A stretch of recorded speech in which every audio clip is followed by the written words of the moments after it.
మొన్న పవన్ కళ్యాణ్ గారు నా దేశం కోసం నా ప్రాణాలు ఇస్తా అన్నారు. చాలా గొప్ప విషయం అది. నేషనలిజం అనే భావన ఉండడం చాలా మంచిది. బట్ అందరూ లీడర్స్ ఎప్పుడు నేషనలిజం గురించే మాట్లాడతారు, కానీ ఇంటర్నేషనలిజం గురించి మాట్లాడే లీడర్ కోసం నేను ఎదురు చూస్తున్నాను. ఈ నేషనలిజం, ఈ బార్డర్స్, ఈ తెలుగోడు, తమిళోడు, ఇవన్నీ కూడా పొలిటీషియన్స్ వాళ్ళ రాజకీయాల లాభాల కోసం సృష్టించుకున్నవి. ఒక లీడర్ పుట్టాలి అంటే వాడికి ఒక గుంపు కావాలి. ఆ గుంపు వాడిని నమ్మి నడవాలి. అలా నడవాలి అంటే వాళ్ళు వేరు వీళ్ళు వేరు అనే భావన కల్పించాలి.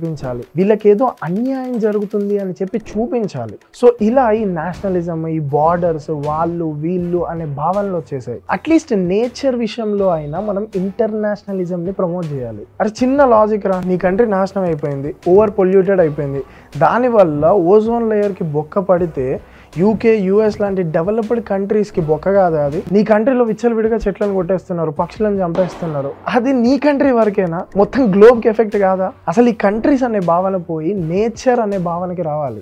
వరల్డ్ ఈజ్ వన్ ఫ్యామిలీ అనే థింగ్ కి రావాలి. వరల్డ్ ఈజ్ వన్ ఫ్యామిలీ అని ఎంత ప్రమోట్ చేయగలిగితే నేచర్ ని కాపాడడానికి అంత స్కోప్ ఉంది. నేను వరల్డ్ తిరుగుతూ ఎక్కే ప్రతి కొండ మీద వసుదైవ కుటుంబకం అని రిప్రజెంట్ చేస్తా. దాని అర్థం వరల్డ్ ఈజ్ వన్ ఫ్యామిలీ అని. మీరు కూడా ఈ వరల్డ్ ని ప్రమోట్ చేయండి. మనం అంతా ఒకటే అనే భావనకి రావాల్సిన టైం వచ్చింది. మనందరం కూడా ఒకటై నేచర్ ని కాపాడాల్సిన టైం వచ్చింది.